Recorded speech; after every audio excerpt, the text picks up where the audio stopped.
Hello and welcome back to Let's Play Suikoden. Since last time, I went ahead and made the changes I mentioned. I gave Cleo the Rage Rune and Eileen the Flowing Rune, and I wanted to show you the Rage Rune. Look how many firestorms we have now. Remember how good that was? Well, now we have 1,000,000 of them. So the Rage Rune is really, really powerful. And this episode, we're going to be recruiting a lot of different people. And the first place we want to go to do that is Recon. Now that we've upgraded our fortress all the way, inside Recon we'll find a new member, as well as being able to recruit a lot of people we've met and encountered. Here is the new member. This is Clive. And we can try to recruit him. Okay. Clue, okay. So, Clive is, seems like an interesting guy. We'll learn a lot more about him in Suikoden 2, but for now, he's just joined us. Now that we have Clive, we want to go to the next location, and this next character is what I consider to be sort of a... I guess the word would be a jerk move character. And by that I mean he's kind of a jerk move by the developers, because unless you're really, really good at finding every character, it's unlikely. This guy is one of the hardest guys to get. And it's because of this. So I'm Calica. Oops, I stepped on one of his plants, but it doesn't matter because he's not there. Warping to Calica's an okay idea, because we do want to fight some guys here and get Humphrey and Eileen and Valeria all leveled up. So that'll happen while we pass through here.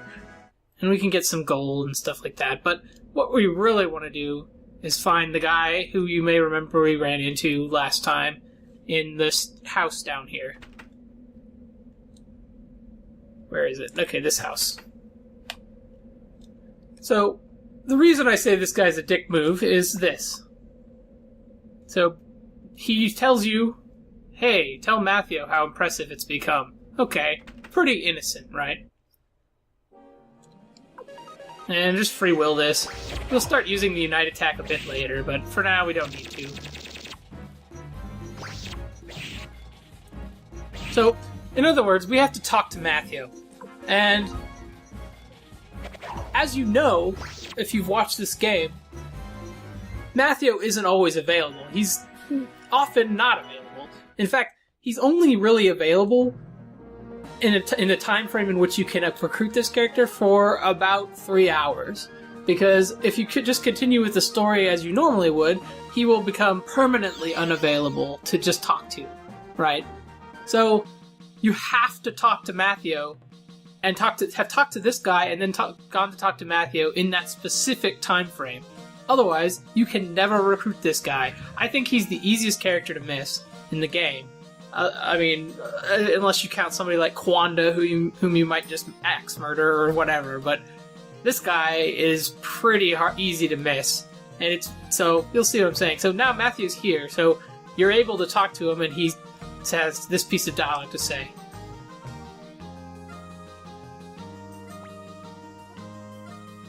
So now Matthew gave us this letter, which we will then go take to Leon. And again, like, if he's not available to talk to, which is for a lot of the game, you can't... Like, at the end of the game, in the final dungeon, there's no way to go talk to Matthew. You cannot go and recruit Leon if you wait until the end of the game, unlike every other character. Most people probably would wait until near the end of the game in order to go around and recruit a lot of different characters, just because that's sort of a, hey... In most games, it's like a, hey, this is when you should be doing side quests type thing. However, if you do that in this game, it won't work. You can't get Leon. So that sucks, but it's the way it is. Okay, see, as you'll notice, I stepped on the plant last time, but it's back. So that's how you recruit black men if you mess that up.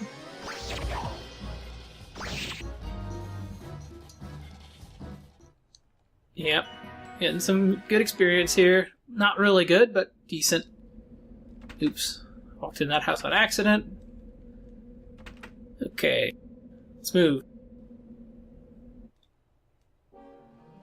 I'll do the Unite attack, why not? It's cool. The beauty attack. Not sure if we'll get a chance to see it. Well, yeah, we should. Alright. It's quite good. It's much like the... I mean, it's basically a slightly wicker version of the Kai and Mamba Unite attack. Why can't I remember its name? Anyway, not important. It hits all enemies for a lot of damage. And I got another question mark pot. Joy. Let's talk to Leon again. Here we give him this letter.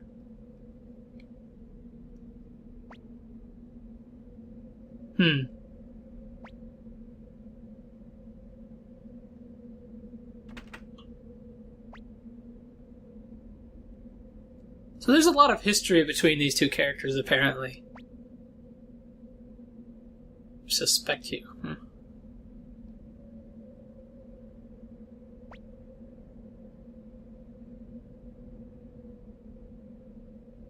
So we got Leon Silverberg. Again, I think that he's the hardest character in the game to get. Simple as that. There's a few other characters that are tough. Crowley's one, because he's not obvious, like knowing where he is, but Leon is the hardest, because he is the only one, I think, that is permanently missable other than people you run across in the story like Milich or Kwanda. So, now that we have him, the fact that we can get the 108 stars is basically guaranteed. There's no other way, there's no real way to lose it. And I'm likely going to, after finishing the game, we'll probably have an episode at the end showing some slight differences between the ending, whether or not you get all 108 stars, and the deciding factor in that will be Leon, because I will just intentionally not get him. Why am I in the elevator? Oops. Well, in any event, we got Leon. He's not a playable character, but he is a strategist. And he makes the strategist command in battle a lot better, basically. And we'll see more of him in Suikoden 2, like many of these characters. So, now that we got Leon, the next area we need to go to is, as you might expect, Klon. And I thought about skipping ahead here, but Crowley's location is sort of not obvious. I mean, you could look it up in the old video, and I'm going to obviously show you it, but whatever. I'll just walk through this dungeon. Since I'm leveling up Eileen and so forth, it's not such a big deal.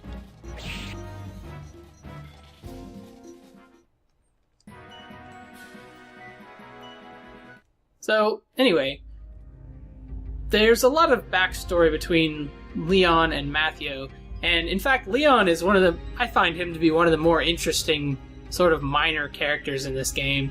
They never really talk much about his role in the past, like what he's done in this, at least in dialogue in this game. But there's a lot of little hints, particularly if you read a lot of the old books, which I will do eventually.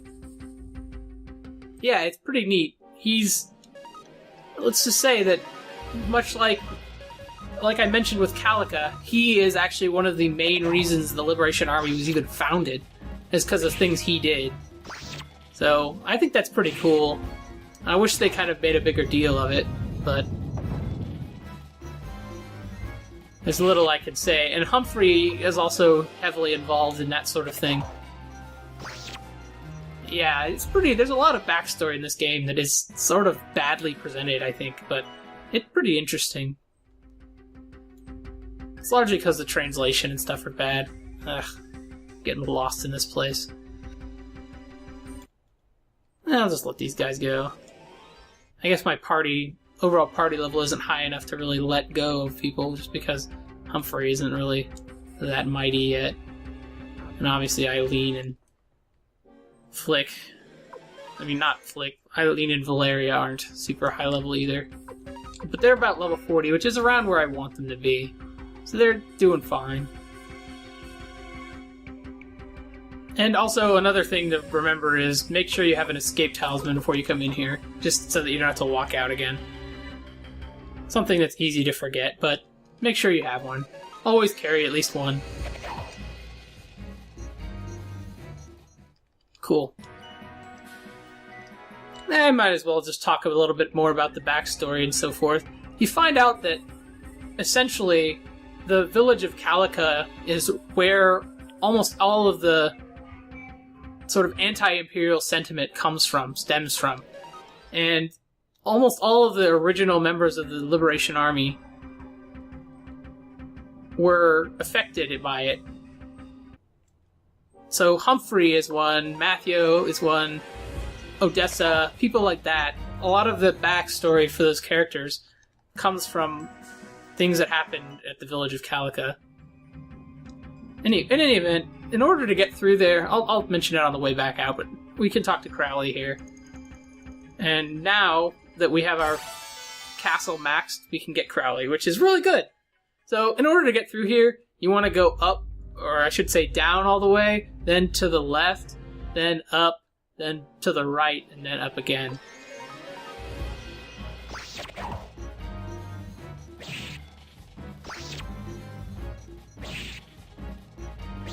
Yeah, and if I wanted to really exterminate a lot of these enemies really quickly, I would be using the fire rune, but I didn't feel it necessary. So I went left, now I'm going up, now I'm going right, now I'm going up again.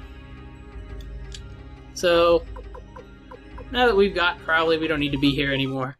And there's one more character we can get, and he is, I think it's a he, it might be a she, but they are all the way at the top of Necklord's castle.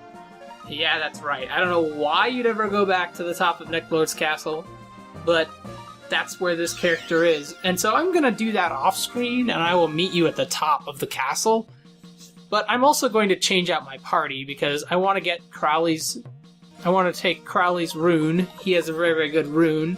And I want to also use Necklord's castle to train up some different people who will be mandatory members in later missions that we might as well get high level now, because we have to go through Necklord's castle. So I'm going to see you guys then. Okay, we're back, and since last time I just brought in Tengar, Leokan, and Luke, trained them up just on the way up. I didn't go out of the way or anything, but here's the person we're looking for. Peshmerga. Okay, well that seems logical. Yeah, we kicked his butt. Let's get him. So you're defying the Imperials. Yeah, so it seems like this guy is basically just after Uber, not really interested in anything else. He's a pretty cool guy. Another thing I did was I took the Cyclone rune, which was on Crowley, and I gave it to Luke. Crowley is a better magic user than Luke, at least right now, but actually, if you have them exactly the same level, Luke has a higher magic stat. So it's like you can choose either one if for your main magic user. I think that these are the two best magic users in the game, Luke or Crowley. The thing about it is I like Luke because he transfers over into Suikoden 2. That's really the only reason I prefer him over Crowley. He has one really severe disadvantage to Crowley in that, well, I can't show you that way, but he's forced to use this guard robe and this speed ring, so his defense sucks. Crowley comes with this insane thing, it's called the Master's Robe, that gives you like plus 50 defense and also like has powers of sort of similar to what Mamba has with his water rune piece, where it recovers some HP every turn. So he's a better choice if you're looking for a defensive mage. Also, you'll notice that he's level 43 and only has 231 HP, which is nothing, but that's why you want to keep Luke at the very, very back of your formation. Leokan is horrible. Like, I think he sucks, but we need to use him in the upcoming area, so I wanted to train him. Another character you could also try to train is Kryn. I really recommend trying to train Kryn, but he's not available at this stage of the game, so I wasn't able to do that. But if you want to, I tried to use a blinking mirror like an idiot.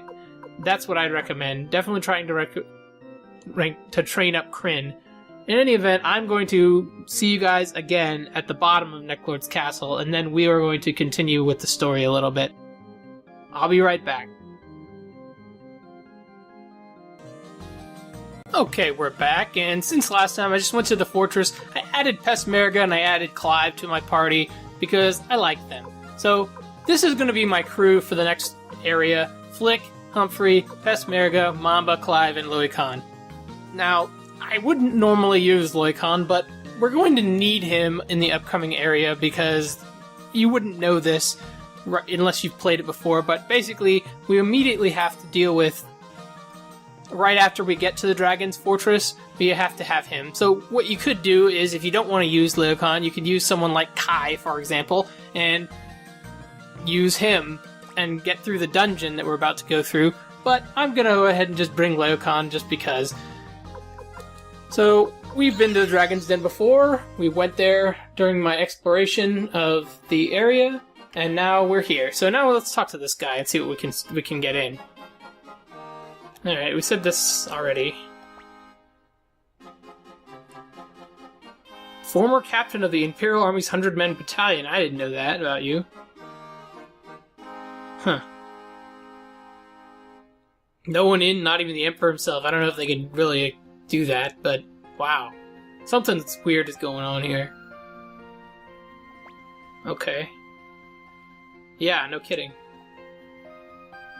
Okay, so we're supposed to go to Ante to gather some information. Let's start doing that. And Antai's pretty close. Might as well just walk there. Why not? Oh, this area again. Good times. Another thing I did that I forgot to mention was I equipped Pesmerga with another killer rune. Pesmerga and Humphrey are very similar kind of characters. You can tell by their stats, they're relatively similar. Pesmerga has lower luck, about the same magic, lower skill but better power, a little lower defense, better speed, just a little bit different but pretty much the same. Clive, though, has a really, really high speed stat, and so I like to give him the Spark Rune, which will let Humphrey and Pesmerga move quicker. Basically, what the Spark Rune does is it takes the person who equips it, and it looks at their speed stat, and then it gives that to the rest of the party. So, it would actually be perfect on somebody like Mamba, but we can't use it on him, obviously. But it's really good for someone like Clive, who has a very high speed stat. Let's go to Ante. Okay, this guy looks new. Ah, this French music again. This guy looks like he would be quite happy here in Beer Blanche. Typical peasant stock. Okay.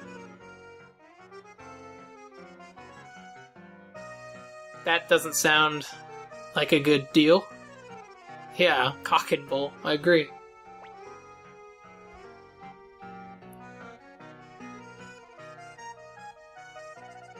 There's a history of aristocrats who are poor. It's not that unusual. Oh, okay. Poor starving children. Got it. This guy seems like a scammer. Everybody knows who we are at this point. Lord Vincent de Beaull, present vacationing in these parts. Okay. And say greetings. Why not? Not be mean to him. Fraternize on a more casual basis. Okay, so once again we're forced to bail some dude out for his food. This is what, the third time we're having to do that? Oh, great, he just ran away. Great. 200 bits, whatever, we have way more than that. It's not a big deal. That guy couldn't even afford 200 bits. Yeah, okay. Okay, so now that we've met him, we can go back to the domain of the Dragon Knights. And let's do it. Let's see if we can't get... So I bet you that we're going to recruit Vincent soon. Just because it seems like a logical thing. Let's see if he won't have better luck getting into the Dragon's Lair. I mean, if he's a poor aristocrat who couldn't afford 200 bits, but he's also trying to see the Knights of the Dragon. It's interesting. I wonder what his deal is. Okay.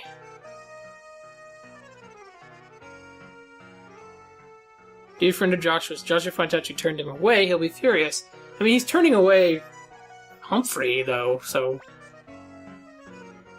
A little over 5 years ago was the last time he was here. Fair enough. Indeed, yeah.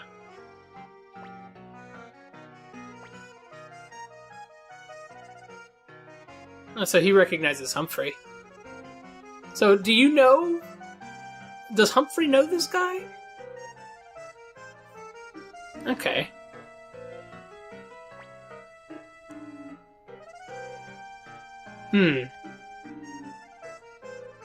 Oh, this is cool. So, we got a little bit lucky. He's teaching us that behind this rock is a secret entrance to the Dragon's Dare. Yeah, good question. Oh, well, fair enough.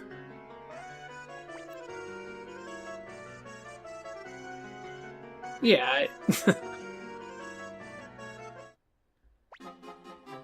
So, with our new help, Vincent de Boule, we've entered the cave of the Dragon's Den thanks to a not very well hidden entrance. But can we discover what's going on with the Dragon Knights and meet Joshua? Find out next time on Let's Play Suikoden. See you then!